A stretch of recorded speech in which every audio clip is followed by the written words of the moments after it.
Chandra, I want to come back to the journey because I was reading about you and so interesting that a left brain engineer turns his life towards a right brain creative boy. Like it's always said, creativity is from your right brain and something logical and intellectual is from your left brain. So this kind of was, complete jump around from choosing your career and making your journey through at another level. It's not even, I've never heard of someone reaching heights in all kind of projects you have chosen, being a visual artist, illustrator, doodle artist. I don't know how to define that also. How did you make this shift in your choice? And, it's complete opposite space there.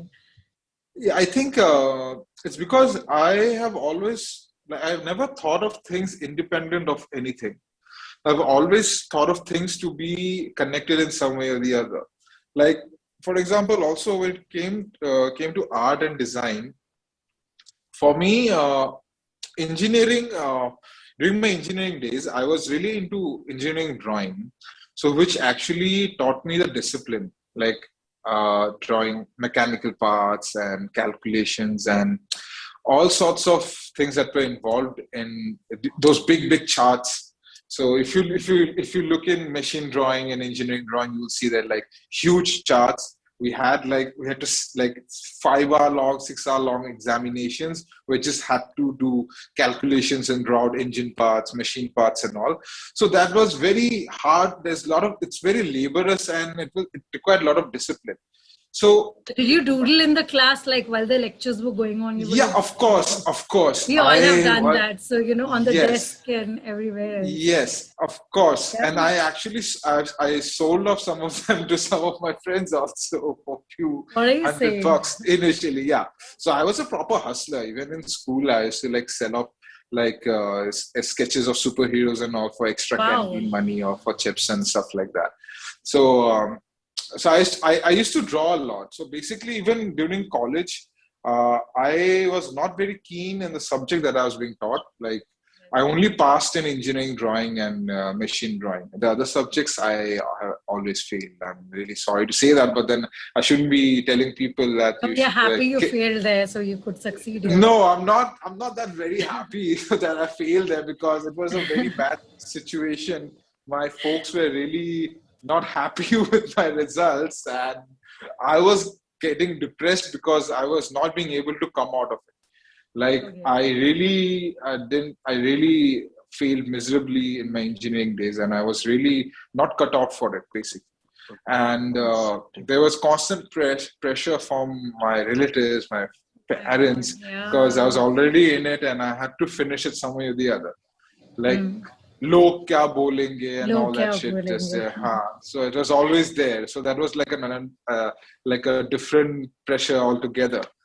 So I would have that one universal class book, that one copy and a ballpoint pen, and that's it. I used to just sketch throughout all my classes. So this is how you shifted your journey to doodle artist. But what was the turning point in life, Shantanu? You have been awarded with that 2014 Red Bull award. It's a global scale that you've taken from something that we have not understood as a profession that is commonly looked at. We don't see anyone wanting to become a doodle artist or visual artist. At least now we see people choosing it as a profession, but taking it to the scale where you got recognition, acceptance, a lot of work, good projects. How did this turning point in life happen? Where do you think the turning point in life is for you for the scaling up of the work to happen or acceptance of your work to be? Like you said, that would be the turning point, winning the championship, because for me to actually to begin my journey, I had to completely shed myself of all the fear and all the things that were holding me back. For example, engineering really made me depressed.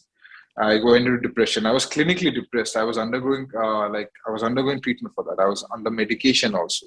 So it was not a very nice. It was not a very nice period. Yes. Okay. It was not like depression. Oh, he's depressed and all. No, it was like a proper diagnosed clinical depression that I was in, and I was under medication for 3 years, I think. And then how would you come out of it?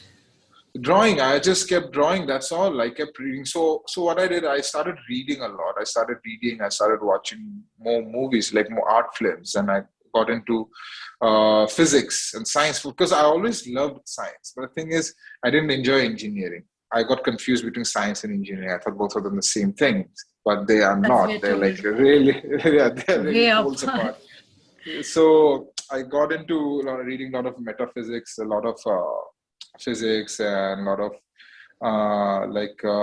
old science, new science, mythology. So I started reading, I started drawing and sketching. Most of my sketches were actually inspired from all those things that I used to read. It was never because I had zero knowledge about art. Even now, I'm very illiterate when it comes to art and subjects like art and design and stuff like that.